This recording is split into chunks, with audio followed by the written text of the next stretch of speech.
Pasal 14. Mengapa kita harus suka mengampuni?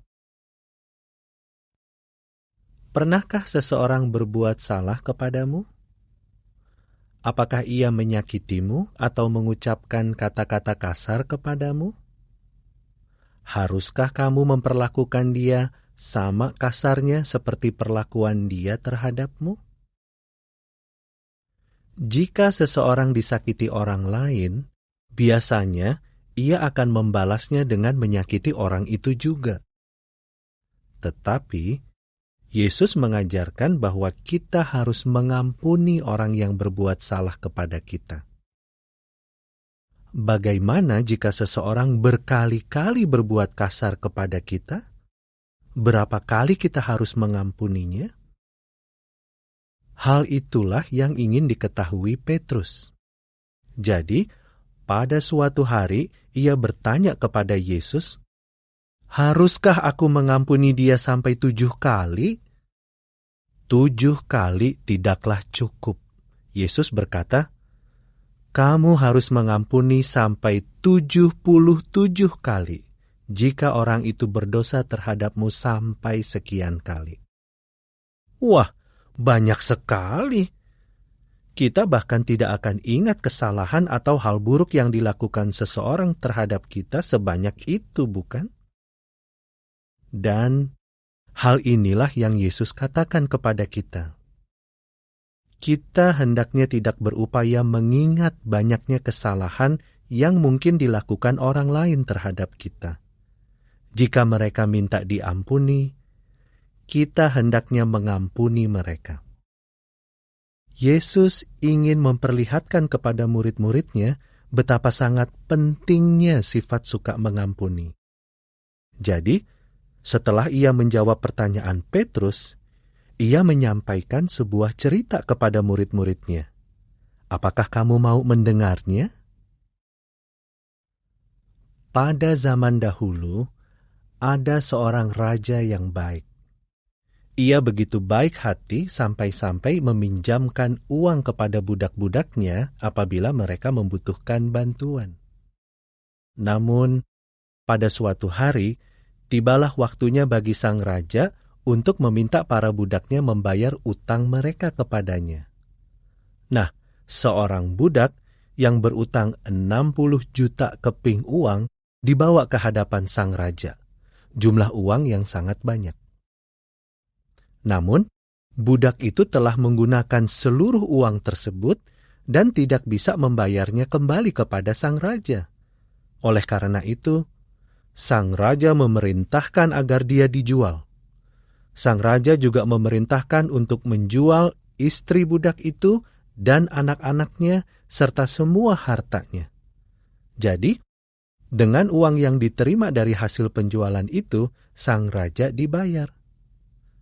Menurut kamu, bagaimana perasaan budak tersebut mendengar hal itu?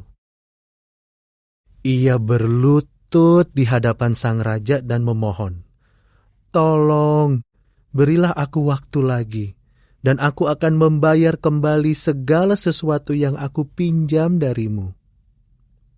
Seandainya kamu adalah raja itu, apa yang akan kamu lakukan terhadap budak itu? Sang raja merasa kasihan kepada budaknya. Jadi, sang raja mengampuninya. Ia memberitahu budak itu bahwa ia tidak perlu membayar kembali sekeping pun dari 60 juta keping uang itu. Pastilah budak itu sangat senang. Tetapi, apa yang kemudian dilakukan budak itu? Ia berjalan keluar dan bertemu dengan seorang budak lain yang berutang kepadanya hanya 100 keping uang. Ia mencengkeram leher rekannya itu dan mulai mencekiknya sambil berkata, "Bayar kembali 100 keping uang yang kamu pinjam dariku." Dapatkah kamu membayangkan seseorang berbuat seperti itu, khususnya setelah ia diampuni dari utang yang begitu besar oleh sang raja? Nah, budak yang hanya berutang 100 keping uang itu miskin. ia tidak dapat segera membayar kembali uang itu. Karena itu, ia menjatuhkan diri di kaki rekannya itu dan memohon, "Tolong, berilah aku waktu lagi, dan aku akan membayar kembali apa yang aku pinjam darimu." Pantaskah orang itu memberikan waktu lagi kepada rekannya? Seandainya kamu yang menghadapinya, apa yang akan kamu lakukan? Orang itu tidak berbaik hati, berbeda dengan sang raja. Ia ingin mendapatkan uangnya pada saat itu juga.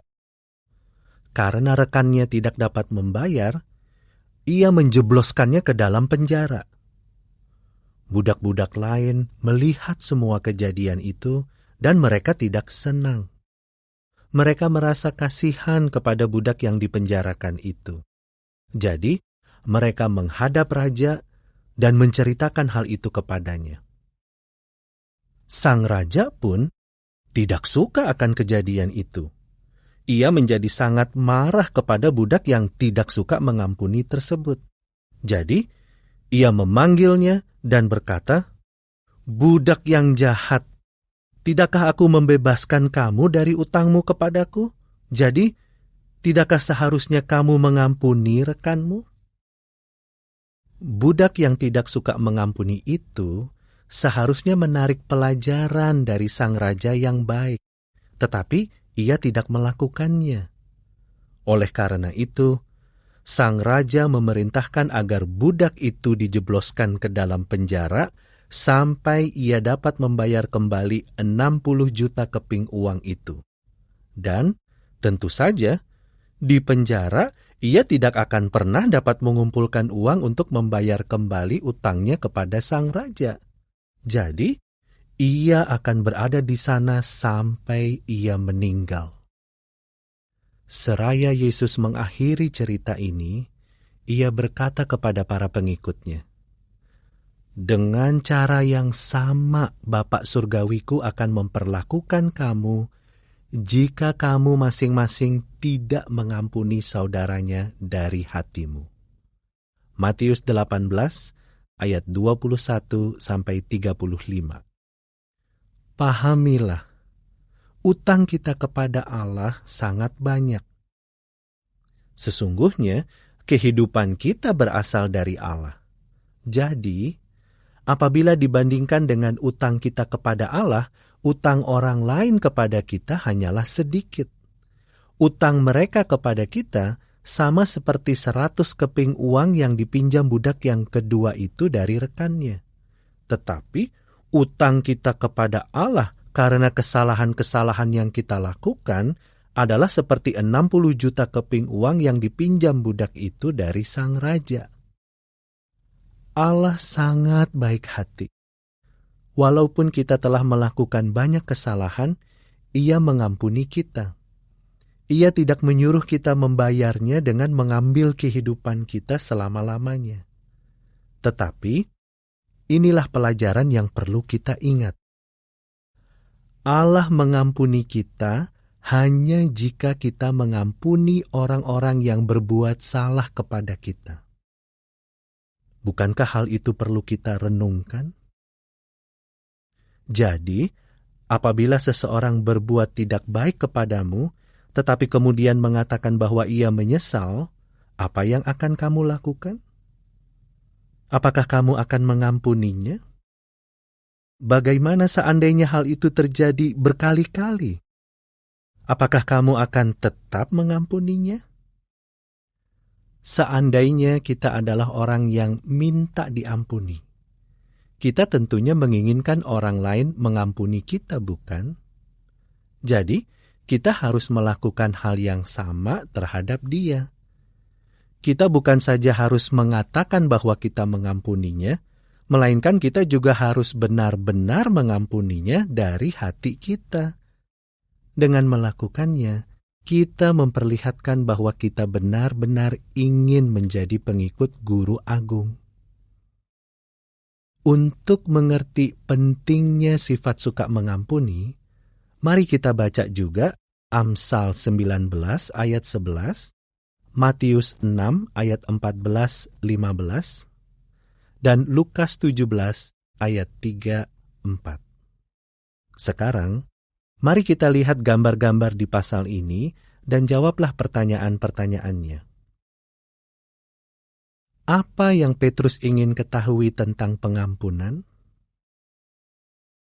Apa yang terjadi sewaktu budak itu memohon kepada sang raja agar diberi waktu lagi untuk membayar? Bagaimana budak itu memperlakukan rekannya yang tidak dapat membayar utang kepadanya? Apa yang dilakukan sang raja terhadap budak yang tidak suka mengampuni? Apa yang akan kamu lakukan apabila seseorang meminta kamu untuk mengampuninya?